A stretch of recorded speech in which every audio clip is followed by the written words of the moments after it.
নমস্কার বন্ধুরা, কেমন আছেন সবাই? আমি ভালো আছি। মৌমিতাস ব্লগ অ্যান্ড ওয়ার্কের একটা নতুন ব্লগে আপনাদের স্বাগত জানিয়ে আজকে ব্লগটা শুরু করছি। আজকে চলে আসছি আমরা লখনৌর আম্বেদকর পার্কে, যে পার্কটা যত দূর চোখ যাবে তত দূর শুধু এই পার্কটা। চলুন দেখে নিই তাহলে পার্কটায় কি আছে।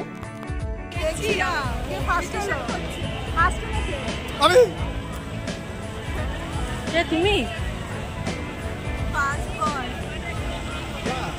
তোমাকে না একটা জিনিস দেওয়া হবে, তো ফার্স্ট হয়েছে তো তাই।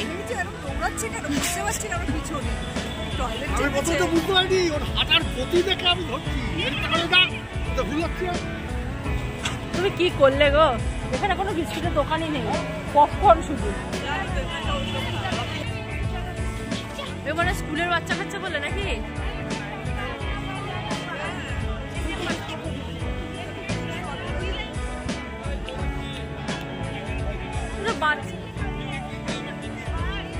দাঁড়া দেখি, দাঁড়া লাইনে থাকো। এখানে এসে দেখলাম যে অনেক স্কুল থেকে এক্সকারশনে নিয়ে এসেছে।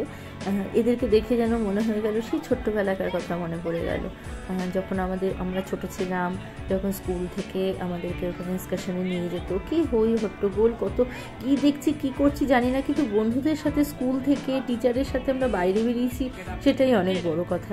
খুব আনন্দ করতাম। সেই রকমভাবেই যেন আজকে তাই মনে হলো। আমরাও লাইন দিয়ে দাঁড়িয়েছিলাম, তারপরে দেখলাম যে না, স্কুলের বাচ্চাদেরকে আলাদা লাইন দিয়ে ঢুকতে হচ্ছে, আর আমাদের যারা অন্য আদার্স যারা দর্শনার্থী রয়েছে তারা অন্যভাবে ঢুকতে পারছে, অন্য লাইন দিয়ে। সেখানেও আমাদের টিকিট কেটেই ঢুকতে হয়েছে। টিকিট কেটে আমরা ঢুকলাম, কিন্তু সবথেকে দুঃখের বিষয় যেটা হলো, টিকিট কেটে তো ঢুকে গেলাম, কিন্তু ঢুকে গিয়ে দেখছি যত দূর চোখ যাচ্ছে তত দূর শুধু পার্ক আর পার্ক। কিন্তু আমাদের একটু ভুল হয়ে গেছে, ভুল বললে ভুল বলা হবে, কারণ আমরা পারিনি দিনের বেলাতে আসতে, কারণ আমার বোন খুব অসুস্থ হয়ে পড়েছিল। তাকে হসপিটালে নিয়ে গিয়ে স্যালাইন দেওয়া হয়েছে, ইঞ্জেকশন দেওয়া হয়েছে, তারপরে একটু সুস্থ হয়েছে। কিন্তু কালকে আমাদের যেহেতু বেরিয়ে যাওয়ার কথা, এই জন্য আজকে আমরা এত রাত্রে এবং এত প্রবলেমের পরেও আমরা একটু আসলাম দেখতে। যাই হোক, দেখতে দেখতে যেন চোখটা জুড়িয়ে যাচ্ছে। আর সব থেকে বড় কথা হচ্ছে, আমি এখানে বেশি ভিডিও করতে পারিনি, কারণ আপনারা দেখুন, ভিডিওটা দেখলেও বুঝতে পারবেন যেন মনে হচ্ছে জল পড়ে রয়েছে, আর কোথাও উঁচু কোথাও নিচু, মানে সিঁড়িগুলো করা রয়েছে। উঁচু নিচু মানে কোনো খারাপ কিছু না, কিন্তু সিঁড়িগুলো করা রয়েছে, বোঝাই যাচ্ছে না। আর লাইটগুলো অনেক দূরে দূরে দেওয়া, তা এত অসম্ভব সুন্দর লাগছিল যে আমি ভিডিওটাও করতে পারলাম না। ভয় লাগছিল যদি আমি পড়ে যাই, মানে কোথায়, মানে দেখুন, দেখে যেন মনে হচ্ছে কিছুক্ষণ আগে বৃষ্টি হয়ে গেছে, বৃষ্টিটা এখন থেমেছে, পুরো জায়গাটা যেন পুরো জলজলে হয়ে রয়েছে, কিন্তু তা নয়। এগুলোর মার্বেলগুলো এত সুন্দরভাবে ক্লিন করা, আর তার উপরে লাইটগুলো পড়ছে, দেখে যেন মনে হচ্ছে সত্যি সেখানে জল পড়ে রয়েছে। যাই হোক, আমি চেষ্টাও করেছিলাম একটু ভালো করে ভিডিও করার, কিন্তু পারিনি। ওই যে দূরে উঁচু জায়গাটা দেখতে পাচ্ছেন, সেখানেও উঠতে হচ্ছে, অনেকেই উঠছে। তা আমার বোন অসুস্থ ছিল বলে অত সিঁড়ি ভেঙে উঠতে পারবে না।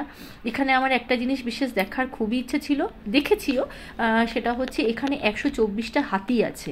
হাতি মানে হাতির মূর্তি আছে, পাথর কেটে তৈরি করা রয়েছে। সেটা দেখুন, আমি ভিডিওতে দেখিয়েছি, কিন্তু আমি বেশি ভিডিও এখানে করতে পারিনি। আমি চেষ্টা করব, আবার আমি লখনৌ যাব। লখনৌতে গিয়ে আমার মন ভরেনি, আবার আমি যাব, গিয়ে যাতে আমি প্রত্যেকটা জায়গা খুব ভালোভাবে দেখতে পারি, সেই চেষ্টা আমি করব। তা চলুন দেখে নিই। আমি যতটুকু দেখেছি, যতটুকু আমি ওখানে ঘুরতে পেরেছি, আপনাদের সাথে আমি শেয়ার করলাম। দেখে নিন আমার সাথে আপনারা থেকে।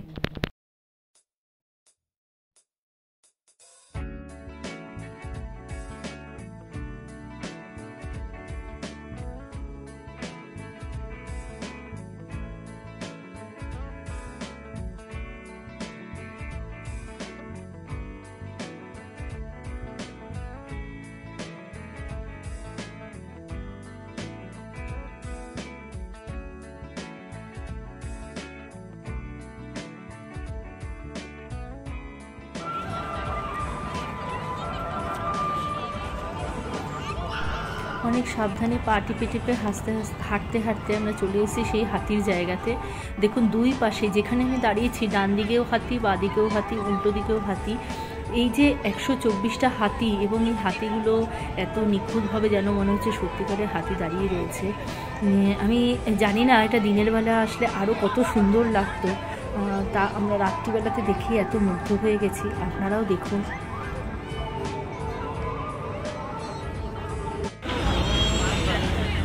Kartik tea stall.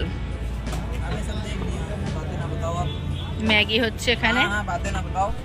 বেরিয়ে এসে পার্কে ঘুরে বেরিয়ে এসে খুব জোর খিদে লেগে গেছে, তাই সামনে যে সবাই এখানে রাস্তার ধারে সব স্টলগুলো, ফুড স্টলগুলো রয়েছে। তারপরে আমরা হোটেলের উদ্দেশ্যে রওনা দেবো। এরপরে হয়তো আমি ভিডিওটা কন্টিনিউ করতে পারবো না, তাও যতটুকু পারবো ততটুকু আপনাদের সাথে শেয়ার করবো। এখানে লোকজন খুবই ভালো সবাই। একজন টোটো দাদাকে পেয়েছি আমরা।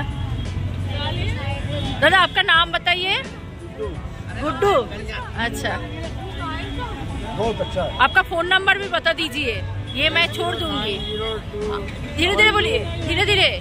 8090227453।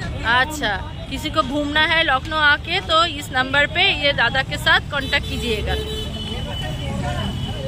दादा बहुत अच्छा है। जो आएगा आपको फोन करेगा। আমাদের ম্যাগি তৈরি হচ্ছে। देखिए आप अच्छा आदमी है, आपको अच्छा लगा है इसलिए। আমরা যে দোকানে দাঁড়িয়েছি এটা হচ্ছে কার্তিক টি স্টল। লাগছে ঠান্ডা? তোমাদের ভেতরে করসুল আছে। সেটাই বললাম। তো অর্ডারটা দিলে একটু কাজে একটু ঠান্ডা লাগছে। মেয়েকে হসপিটাল থেকে এনে এই যে পিসা আর পিসির মুখ ছোট হয়ে গেছে একেবারে। खाना रहेगा ना आपको? हाँ हाँ खाएंगे ना? हाँ हाँ खाएंगे।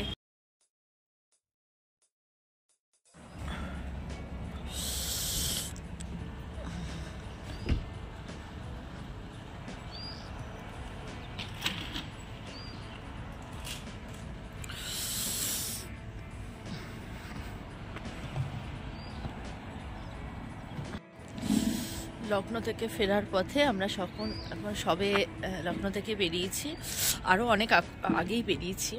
তাই এত কুয়াশা আর এত অন্ধকার ছিল যে তখন ভিডিও করলে কিছুই দেখা যাবে না, বোঝা যাবে না। এত ঠান্ডা, দাঁড়াতে পারছি না, এত কাঁপুনি দিচ্ছে। যাই হোক, এই হাইওয়েতে একটু দাঁড়ালাম চা খাওয়ার জন্য, তাই জন্য একটু ভিডিও করেছি। এখনও কত কুয়াশা দেখো, প্রচন্ড কুয়াশা রয়েছে, কিচ্ছু দেখা যাচ্ছে মানে ওপারটায় কি আছে কিছু দেখা যাচ্ছে না। এইখানে কি আছে মানে যেখানে আমি দাঁড়িয়ে রয়েছি সেখানে পাশে এখন তাকালে তবুও যেন বোঝা যাচ্ছে যে আশেপাশে কি আছে, কিন্তু কিছুক্ষণ আগে কিছুই দেখা যাচ্ছিল না, এই জন্য ভিডিওটা করছিলাম না। আর পারছি না, প্রচন্ড কাঁপুনি আসছে। এত ঠান্ডা লাগছিল সকালবেলায় আর এত কাঁপুনি আসছিল যে আমার মানে আমি কথা বলতে পারছিলাম না, তাই জন্য আমি ভিডিওটা কন্টিনিউ করতে পারিনি। তাই শেষটায় আমি কিছু ফটো দিলাম, তোমাদের সাথে শেয়ার করলাম। তাহলে আজকে এতটুকুই থাক, তা আবার দেখা হবে তোমাদের সাথে পরের একটা ব্লগে। তোমরা ভালো থাকবে, সুস্থ থাকবে, সাবধানে থাকবে। এখন টাটা, বাই বাই।